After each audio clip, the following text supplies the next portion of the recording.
Listo, voy a presentar mi pantalla, me avisa cuando la vean.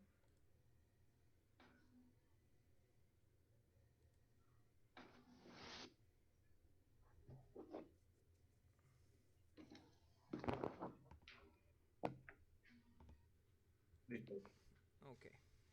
Ok, entonces esta URL se las acabo de pasar al WhatsApp y básicamente este documento nos muestra los elementos que tiene un diagrama UML y por qué yo le doy importancia a eso. La experiencia me ha dado que en la medida que tú hagas mejor análisis, tu software está más rápido. Entonces, una de las cosas que digamos que mal hacen los técnicos es que, bueno, mire, yo estoy listo para echar código, pero ajá, y el ingeniero viene y dice, bueno, no, pero ya va, ¿cómo va a echar código si todavía no hemos analizado? Entonces, pero finalmente es un producto final, vas a tener un software y ese software debería salir en el menor tiempo posible. Lo próximo que ustedes se van a enfrentar dentro de poco va a ser su proyecto y su tesis. Y el menor tiempo de desarrollo va a depender de la calidad del análisis que tú hagas. Y por eso es que yo les hago mención de lo que es el UML y lo que son los diagramas. Porque en la medida que tú te sientes, analices, diagrames, uses los elementos que están para desarrollo, entonces en esa medida es que tu software va a salir más rápido. Vamos a dar un paneo rápido por este documento. Aquí tenemos, digamos, una cajita que al inicio del título nos da el nombre de la clase. Entonces, abajo tenemos un ejemplo. Tenemos una clase llamada aviones y lo que sigue inmediatamente son los atributos. Y luego de los atributos tenemos los métodos. Entonces, eso es una clase base. Obviamente un software no se compone de una sola clase. Siempre tenemos varias clases y esas clases son heredadas. Entonces, en este documento vemos que eh, las relaciones que hay entre las clases, por ejemplo, una agencia de vehículos tiene muchos vehículos, ¿ok? ¿Qué quiere decir? Que un vehículo pertenece a una agencia. Esos son el tipo de análisis que se hacen, incluso cuando ya estás haciendo ese análisis, ya de una vez en base de datos estructurada, SQL, porque recuerden que existen hoy en día dos modelos de análisis de base de datos, los no SQL y los SQL. Entonces, en la base de datos SQL, tú ya tienes una relación. ¿Qué quiere decir? Que si yo tengo una agencia de carro, yo tengo una agencia de carro y esa agencia de carro tiene muchos vehículos, entonces yo voy a tener una tabla agencia y voy a tener unos vehículos asociados a esa agencia. Entonces, esto que dice acá, uno o más de uno, cero o uno, muchos, cero a muchos. Entonces, porque por ejemplo, el caso de la agencia puede tener desde cero vehículos, puede estar vacía y tener muchos vehículos. Esta es una relación, bueno, antes se decía uno a muchos, pero se le dice uno a muchos porque se habla, el uno es de la agencia y el mucho serían los vehículos, que puede ser desde cero a la cantidad que soporte la agencia. Entonces, esos elementos uno debe plasmarlo en el análisis a la hora de hacer un diagrama UML. Tú vas plasmando, hay algo que se llama caso de uso, ¿ok? Y se debe implementar. Eso lo vi un poquito fallo en los trabajos, porque yo pedí, mira, vamos a hacer un diagrama UML, hagan un diagrama UML, un ejemplo de diagrama UML, y hubo un poquito de teoría, más no hubo el ejemplo del diagrama. Aquí está la flecha, te indica qué significa cada flecha, por ejemplo, una relación simple, un proceso síncrono, un proceso asíncrono. Vean que aquí ya vemos, nada más con esta flecha ya estás viendo, de repente, pudiese hablar de hilos. ¿Por qué? Porque estás hablando de procesos que no dependen de otros procesos. ves cómo se hace en el diagrama los ciclos.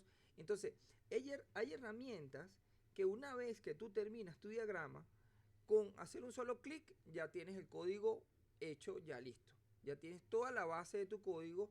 Obviamente el desarrollo de los métodos no lo vas a tener.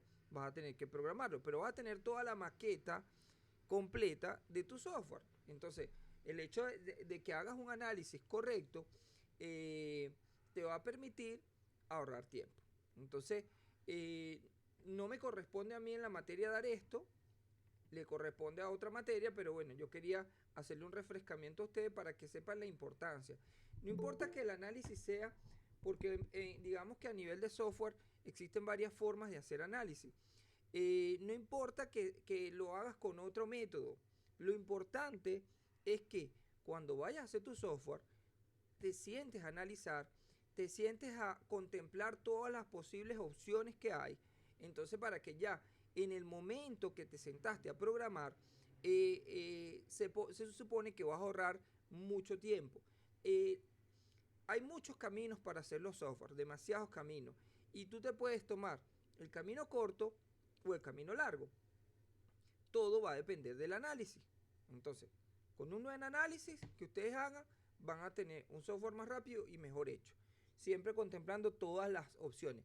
Yo siempre he dicho que el 70% del código que uno hace es de cosas que nunca van a pasar. Contemplando errores, contemplando posibles fallas. Si el usuario cuando le pido el correo me coloca puros números, obviamente hoy en día existen funciones que me valían el correo y me ahorran el tiempo. Pero eh, en la vida real tú estás haciendo cosas en las que tú tienes que contemplar si el usuario hace algo indebido, qué cosas debes hacer, capturar los errores, programar capturas de errores. A lo mejor por ahí nunca pasa tu sistema porque a lo mejor nunca falla, pero tienes que programarlo. Entonces, mucho código que uno hace es código que no se usa, pero que bueno, está contemplado para que en caso tal de ser necesario, se va a usar ese código. Entonces, dicho esto, hoy vamos a ver lo siguiente. Vamos a trabajar con Socket el día de hoy.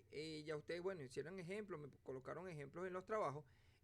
Aquí, bueno, en internet, ejemplos UML Java, vean que hay bastantes diagramas que te dan, digamos, más o menos lo que yo esperaba dentro del trabajo, con su diagramita, con sus flechitas, todo para que tengan un modelo de análisis y sepan más o menos, oye, mira, una relación entre el nombre de la clase, los métodos, la relación padre-hijo aquí que está heredando, etcétera, etcétera.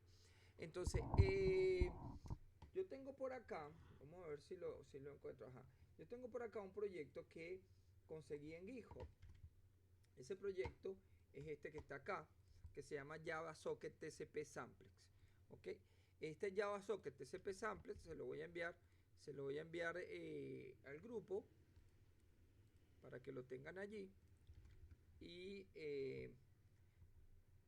ajá, entonces, ¿cuál es el proceso normal? Ya yo se lo mencioné, pero lo vamos a hacer de nuevo, no hay problema. Nos vamos al repositorio, copio esta URL que está acá y me voy a la carpeta donde voy a clonar mi proyecto. ¿Ok? Entonces le coloco git clone, pego y en este caso voy a colocar Java S. ¿Qué va a hacer él? Se va a conectar en el repositorio, esto que está acá, y me va a descargar los archivos. Si yo entro en cd Java S, ahí tengo todo el proyecto. Vamos a aceptar a alguien que está por entrar, Ibrahim. Entonces, todos ven mi pantalla, ¿no? Si alguno no ve mi pantalla, me avisa, me escribe allí cualquier cosa. Ya acabo de hacer la clonación de este proyecto que está en GitHub. Este proyecto nos da varios ejemplos de socket y vamos a ver cómo lo podemos poner a funcionar. Primero vamos a ver un poquito de código. Yo aquí abrí, bueno, voy a hacerlo como lo harían ustedes en su computadora. Ya clonamos, listo, ya hicimos el comando, le coloqué acá git clone, la dirección del proyecto y le coloqué espacio Java S. ¿Por qué razón? Porque ya yo había clonado el proyecto y no quiero que me diga es la carpeta ya existe. Entonces creé una carpeta llamada Java S. Luego que cloné mi proyecto, entré al directorio cd Java S y ahora estoy dentro de mi directorio. Ahora que hago code espacio punto y me abre la carpeta del proyecto. Aquí voy a tener todos los proyectos porque si vemos tenemos varias carpetas donde dice socket chat, socket day, no sé qué será este socket, socket send file para enviar un archivo, socket send list y hay varios ejemplos. Entonces vamos a ir abriendo poco a poco cada carpeta y vamos analizando el código. Recuerden que en SRC tenemos código, ¿ok? Source. Y aquí vemos varias carpetas. Entonces la de cliente y la de servidor. Si abrimos la de cliente, tenemos que, vamos a ver acá, tenemos que esto es cliente para server 1, server 2 y server 3. Vean que tenemos carpetas server 1, server 2 y server 3. Entonces, aquí ya vamos viendo cosas que de repente yo no les he dicho a ustedes, pero bueno, al igual que en C, tú puedes hacer tus comentarios con barra barra. Luego inmediatamente ya vimos esto, que inicialmente tenemos un paquete, tenemos la importación de los elementos que necesitamos, los métodos que necesitamos que vamos a usar dentro del sistema. Y luego tenemos unos atributos que son ya inicializados. Por ejemplo, ¿en dónde está mi servidor? En este caso va a correr localhost. ¿Cuál es el puerto en que voy a correr, en el que me voy a conectar? Cliente, servidor. Entonces, nosotros debemos saber hoy en día esos conceptos, pero básicamente el cliente se va a conectar con algo que me va a escuchar y que se va a llamar servidor. Ese servidor puede tener, dependiendo de la implementación, si tiene hilos o no, puede tener para escuchar un solo cliente o muchos clientes. Hasta el sol de hoy yo no me he encontrado la necesidad de crear un servidor donde escuche un solo cliente a la vez. ¿Por qué? Porque no tiene mucho sentido hacer algo que puede recibir a muchos clientes en lo que sea, bien sea un chat, a menos que tú imaginemos que quieras hacer un chat privado. Eso es una buena implementación para que tú crees un solo servidor. Entonces, si tú quieres hacer un chat privado, entonces tú creas un solo servidor. ¿Y para qué? Así como está acá. Vamos a abrirlo rápidamente. Server 1. Server 1 dice que es server simple. Server simple, ¿qué quiere decir? Que puede haber un solo conexión, una sola comunicación de cliente a la vez. No puede haber más nadie. Entonces es como decir, hoy en día, si vamos como ejemplo, pudiésemos decir que el teléfono es un server simple. ¿Por qué? Porque el que llama llama al otro y nada más pueden tener una sola llamada en el caso de CanTV y no puedes incorporar a nadie. Cuando hicieron el ajuste en plataforma, entonces permitieron llamadas múltiples entre los usuarios de la telefónica. ¿Y qué están haciendo por ahí internamente? Están comunicación de socket, hay comunicación de socket en telecomunicación. Entonces, este cliente, vean que tiene su puerto y implementa de una clase que es de socket, que ya es nativa de Java. Ya Java nos resolvió el problema, ya Java se encargó de crear una clase llamada socket que tiene una capacidad. ¿Cuál? Dice, creo nuevo socket, en el caso de un método cliente, me conecto, creo un nuevo socket y le digo a qué servidor me voy a conectar. Puede ser remoto. Recuérdense que el proyecto final de nosotros tiene que conectarse a una dirección IP. ¿Por qué? Porque van a haber 10 computadoras conectándose a un servidor enviando la información de los archivos, el inventario de archivos. Entonces, tengo el nombre del servidor y tengo el puerto al que me voy a conectar. Inmediatamente él informa para que tú más o menos veas lo que está pasando y dice, hey, estoy inicializando la conexión y me estoy conectando con este servidor. Luego aquí hace una lectura para la comunicación y comienza un ciclo. Vean que este ciclo es un ciclo infinito. Es un ciclo infinito. ¿Por qué? Porque dice mientras true. Mientras true quiere decir que la condición es verdadera y siempre se va a quedar ahí conectado, en este caso de este ciclo. Debe haber algo en este ciclo que puede ser, mira, por ejemplo, este break, aquí tengo un if, que este if me rompe el ciclo infinito. Entonces, este break lo que le dice a este ciclo es salte del ciclo, ya no quiero estar más aquí adentro, y viene a la otra línea y cierra el socket y bueno, lo cierra acá y cierra acá. Y ya termina el sistema. ¿Ok? Eso es lo que hace este cliente. Ahora vamos a ver el servidor.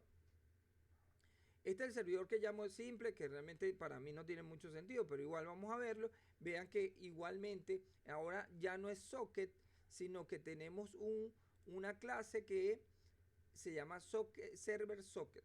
Ese server socket me abre un puerto para escuchar. ¿Ok? Me abre un puerto para escuchar, y cuando se conecte, él acepta la conexión del cliente y comienza a recibir información. Dame la data. Y aquí se va a quedar un ciclo igualmente que el cliente, pero va a romper cuando ya diga exit, que es salir. Pues ya mira, le mandó algún mensaje, le mandó un mensaje exit y él se va a salir del ciclo y va a cerrar el socket y dice que el cliente se desconectó. ¿Ok? Entonces ya él se supone que debería quedar esperando para otra conexión. Se supone. Yo creo que va a terminar, pero ahorita lo vamos a ver. Luego, bueno, tenemos acá otro server 2, que dice, vamos a ver cuál es la diferencia. Aquí tenemos una implementación con un ciclo, ¿ok? Y One Communication, no sé. Yo creo que este sí se va a mantener escuchando, ¿ok? Y se puede conectar otro usuario y se sale uno y entra el otro y así está escuchando. Luego tenemos uno que es server 3, pero vean que ahora tiene una clase que hereda de lo que vimos la clase pasada, de un hilo. Entonces ese hilo que está heredando, él aquí está teniendo la capacidad de escuchar en el puerto 8081 y que se conecte quien se conecte.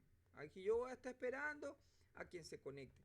Vamos a ver eso un segundo. Vamos a darle inicio y le vamos a dar ejecutar. Aquí lo estoy haciendo. Recuerden que mi método main es el que me indica el inicio. Sin embargo, también en el caso de los hilos, también el run se puede considerar el inicio de una aplicación. Vamos ahora a darle play y vamos a ver qué pasa. Vean que él me dice aquí, esperando por un cliente. Yo estoy esperando que alguien se conecte conmigo. Entonces, si ustedes tienen instalado en su equipo el Telnet, es para eso hay que instalarlo, hay que irse a los paquetes de Windows, instalar el Telnet. Yo pudiese, vamos a ver, estoy inventando en vivo porque no sé, pero esto es lo que es más básico dentro de lo que son los software de socket.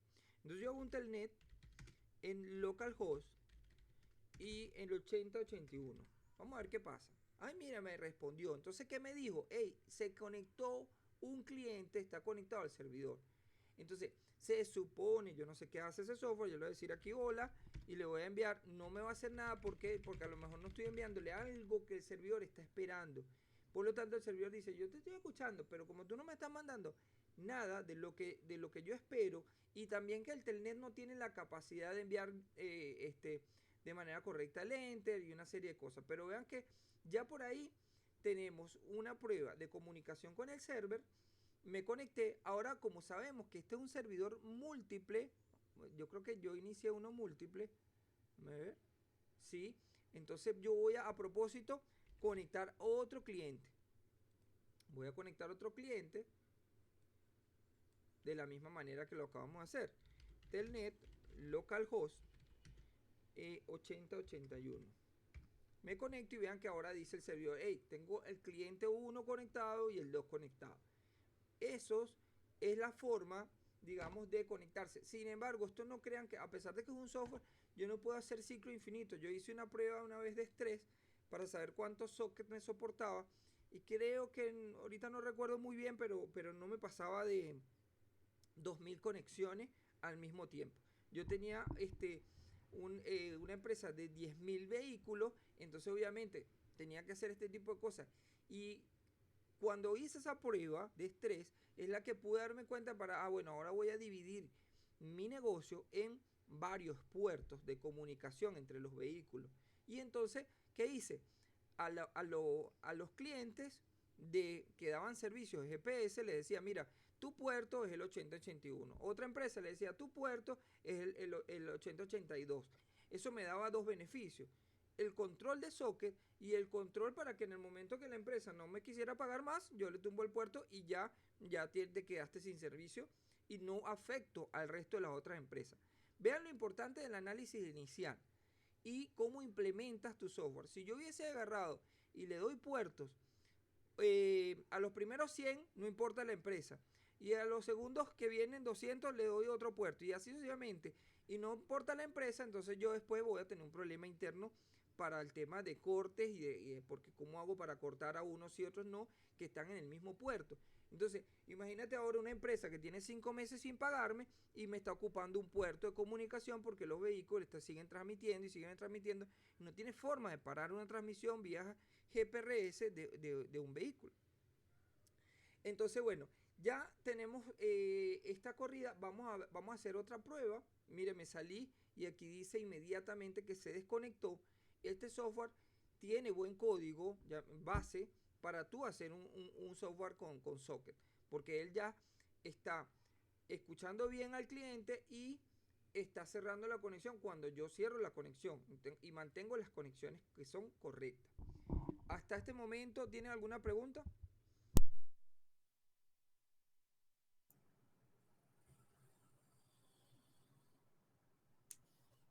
No, creo que no, ese está bastante claro eso ahí.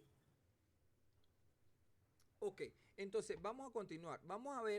Eh, vamos a ver ahora un poquito más de código en este ejemplo, pero ya nos vamos a salir del chat, socket chat.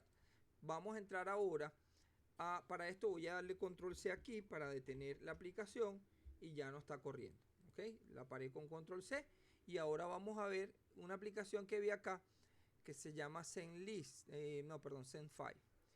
SendFile, vamos a leerla, también tiene un cliente y tiene un servidor.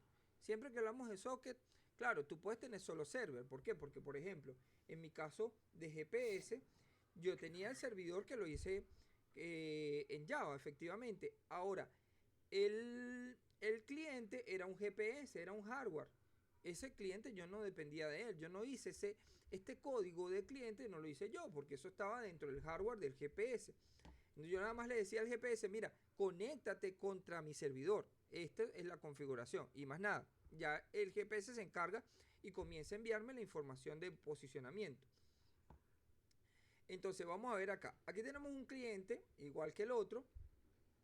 En este caso tiene nada más 3 atributos. Y vean que aquí hay algo interesante. Aquí están hablando de un archivo, de un tamaño de archivo. Luego agarra y ve una propiedad, userdir, y toma un path de una dirección de una imagen. Esa imagen está tomando el project path. ¿Qué quiere decir esto? Que este método que está aquí tiene la capacidad de leer en dónde estoy parado yo en el momento de la corrida del proyecto. Entonces, si yo estoy parado de manera correcta, yo debería estar parado, creo que si no me equivoco, aquí. Como no estoy parado aquí, esto va a fallar. Entonces vamos a hacer algún ajuste pequeño. Vamos a decirle que es donde estoy parado, barra el nombre del proyecto y ahora sí entro aquí a la posición del archivo.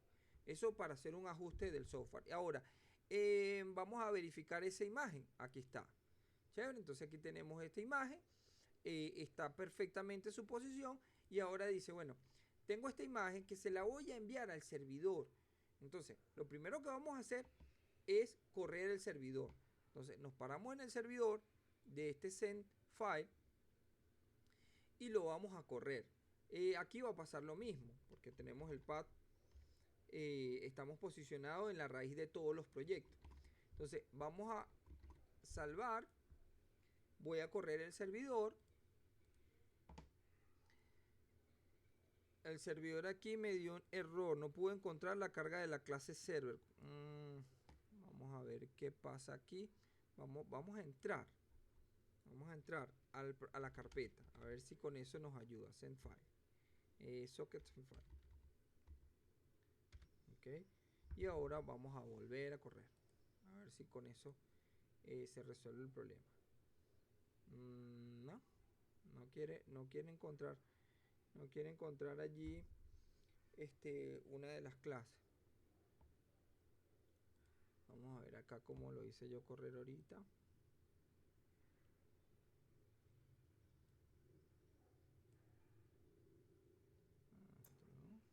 No tiene nada que ver con lo mismo de la otra vez que había que ponerle doble barra. Lo que pasa es que sí, eso que comentas puede ser cierto, pero mira, ve, yo estoy parado aquí, vamos a correrlo, este es el mismo proyecto, eh, pero no es el caso, ve que ya está corriendo, no es el caso, ve que aquí tiene, esta no es la otra tipo de barra y pues no sé si porque yo vengo al project aquí, de todas maneras voy a copiarme acá no, ya esto no hace falta porque ya yo estoy corriendo donde es. ¿Ok? Voy a dejarlo así. Ahora voy a hacer lo mismo del lado del cliente. Vamos a ver aquí del lado del cliente. Vamos a ver acá. Send chat. Aquí está el chat. Voy a cerrar este que no me interesa. ¿Por qué estoy corriendo el proyecto dos veces o por qué tengo el Visual Studio abierto dos veces? Porque ya en este momento él está ocupando este terminal. Yo pudiese hacer un intento de agregar un terminal nuevo. Y en este terminal nuevo, entonces venirme para acá, voy a hacer ese intento, me voy a cliente y acá corro el proyecto de cliente. Vamos a ver si funciona. ¿Ok? Entonces tengo en un terminal corriendo el servidor y en el otro terminal corrí el cliente. Es una opción para que no tengas que correr dos veces Visual Studio. Entonces, vean lo que pasó. ¿Qué pasó? Él dijo, mira, voy a buscar esta dirección voy a buscar esta dirección y aquí dice que aparentemente el sistema no pudo encontrar la ruta. Obviamente, ahí yo le daría la palabra a Edgar, que está diciendo, mira, me falta el doble barra. Lo raro es que yo tengo un método nativo, llamémoslo así, de Java, que me está dando el pad de dirección de donde yo estoy parado. Pero eso no es lo importante ahorita. Realmente eso no es lo importante. Lo importante es el código que estamos viendo que tiene una capacidad de conectarse a un servidor y de enviar una información. Que la información llegó errada, que la información falló en el momento, ya eso es un tema de detalle técnico para resolver. Lo importante es que ustedes más o menos ya tengan una idea, por lo menos aquí el Fluke es el que hace el envío efectivo de lo que estamos enviando y vean que inmediatamente él cierra la conexión. Esto es tan veloz. Obviamente a esto le faltan muchas validaciones. ¿Por qué? Porque si yo tengo que esperar una respuesta, tengo que saber. Normalmente cuando tú haces algo de socket, debería existir algo que se llama handshake o ACK. El handshake o ACK no es más que una confirmación de lo que yo envié. Entonces, te envié el documento, el servidor me responde, recibí el documento. Si tú no tienes un handshake en los software de socket, estás a ciega. ¿Por qué? Porque enviaste una información y no sabes si llegó. No sabes qué pasó con eso. Por eso es importante la confirmación. Así sea un 1 que yo te envíe, así sea lo que sea que te envíe, un 1 o un 0, que es algo muy pequeño y muy rápido, pero tiene que haber en la mayoría de los casos una confirmación de la llegada de lo que yo te envié. Entonces, si no, estás a ciega, no sabes si el inventario se hizo correcto, si los archivos que enviaste llegaron todos. Te envié 20 archivos, ajá, él te tiene que responder con el número 20 y tú sabes que la longitud de lo que le enviaste es igual, por lo tanto no pasa nada. Ahora, si yo te envío 20 archivos y te llegan 18, eso puede pasar, porque hay un tema de comunicación de red y te puede llegar la mitad de la data. Puede ser que la mitad de la data no la entienda el otro sistema y diga, épale, me mandaste una basura. ¿Por qué? Porque no me mandaste la data con el formato correcto. Siempre va a haber un formato de comunicación. Tú tienes que definir ese formato. Cómo voy a enviarle comunicación y cómo la va a recibir el servidor. Tienes opciones de encriptar información. Ahí es donde vienen los protocolos de seguridad, los puertos de seguridad, hay algo que se llama el HTTPS. Vean que el candadito que tengo acá no es más que tener una comunicación segura con el sitio web. Y ahora bien, viene una gran incógnita.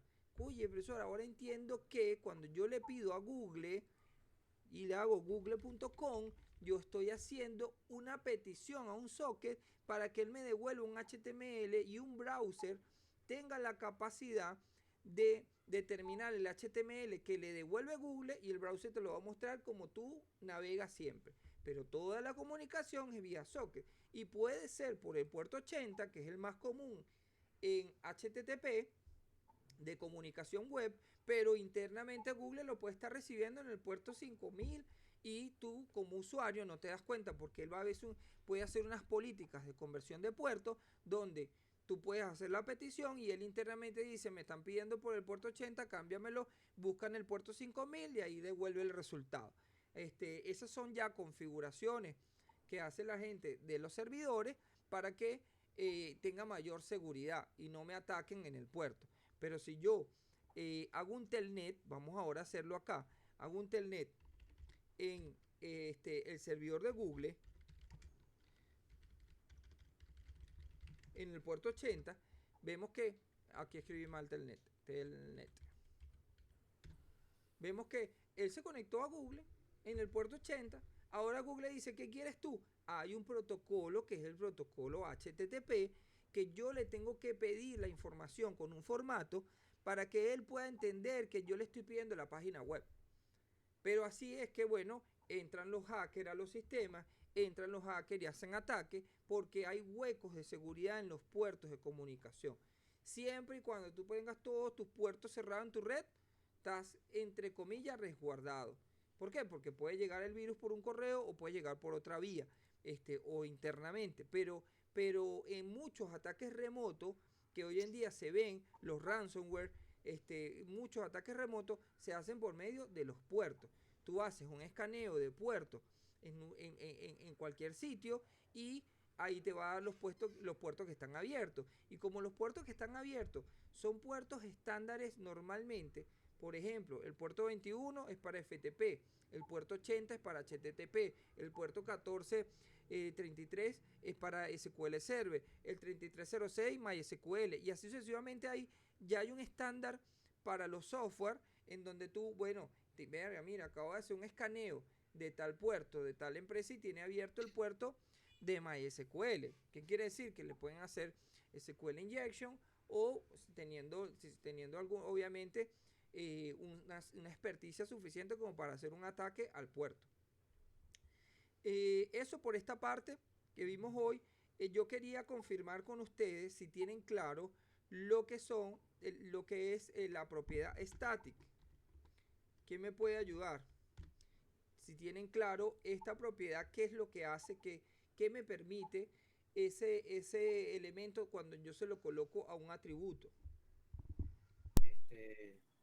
Permite el acceso a métodos y variables sin tener que instanciar el objeto de esa clase.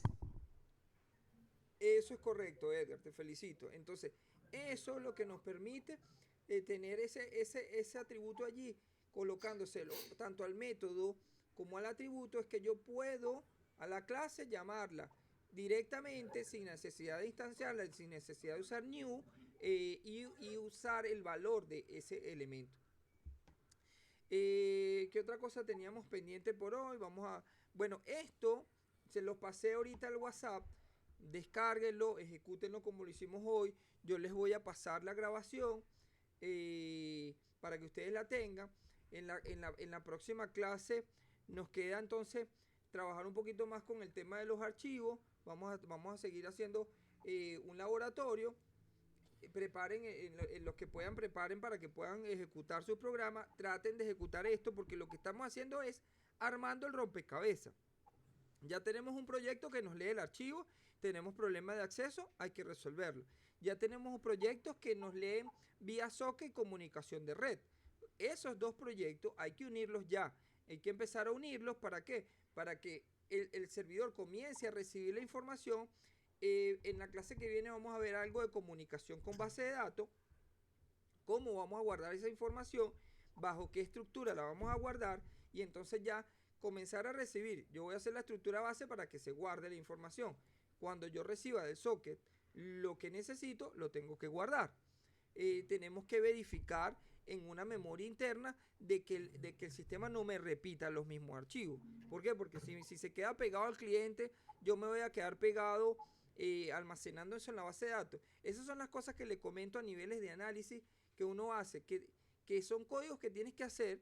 A lo mejor el software nunca se queda pegado, pero si se queda pegado, vas a consumir la base de datos y el disco duro y todo, y vas a volar el sistema operativo porque te quedaste en un proceso infinito. Entonces, no, hey, si me manda el archivo 3, 4, 5, 6 veces, es más, a la número 10 te voy a banear. ¿Qué quiere decir? Vete de aquí, el servidor tiene esa capacidad de desconectar al cliente que él quiera cuando quiera. Entonces, si tú me estás mandando el archivo repetido 10 veces seguidas, una tras otra, entonces yo te puedo decir, mira, chao, no quiero que te conectes aquí hasta que me vuelvas a traer un inventario válido, un inventario donde no tengas tantos archivos repetidos. Posiblemente sea un error de sistema y entonces eso es lo que estamos validando, de que no tengamos esos problemas. ¿Tienen alguna duda? ¿Quién faltó por entregar el trabajo? Stephanie, ¿tú lo entregaste?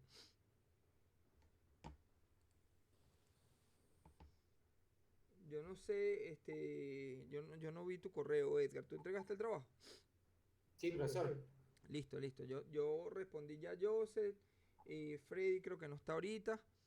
Pero bueno, los que no han entregado el trabajo tienen chance hoy hasta las 10 de la noche para entregarlo. Y bueno, yo les estoy respondiendo de una vez con su nota y la dejo ahí almacenada entre la lista. Yo, cuando hagamos el primer examen, creo que el primer examen lo tenemos pronto. Vamos a ver. Vamos a ver eso. Vamos a ver qué día tenemos el examen. Profesor, no sé si lo trabajaron al principio de la clase respecto a los UML. Ahí sí no quedé muy claro con respecto al trabajo. O sea, entiendo la teoría, pero me descargué unos, traté de reproducirlos en el visual y, y bueno, no sé cómo trabajarlos bien, pues. Efectivamente lo dejé grabado, efectivamente lo hablé porque vi una deficiencia en los trabajos con respecto al tema. Entonces, te lo voy a pasar cuando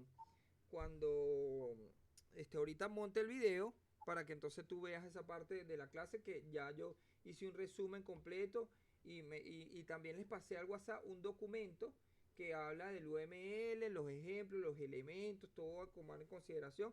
Obviamente todo es como quien dice, con práctica.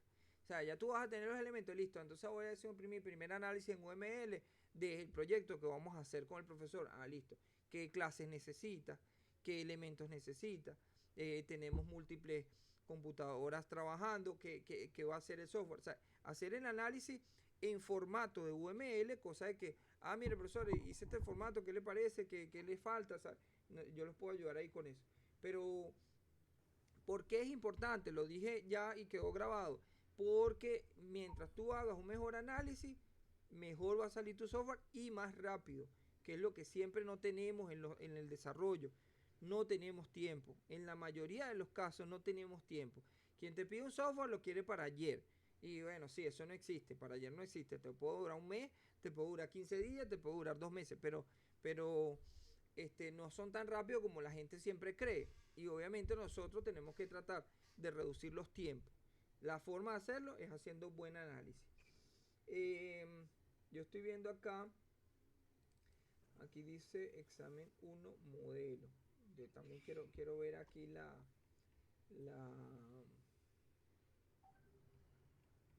el examen va a ser igual como hicimos el laboratorio. Yo les voy a entregar unos documentos. Ustedes tienen que responderlos durante clase e irmelos entregando. Aquí tengo ya. Estoy abriendo uno de los exámenes.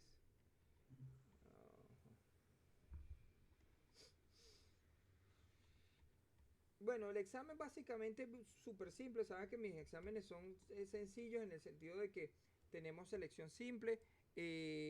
Aquí tenemos, déjenme dejar de grabar. Vamos a parar la grabación.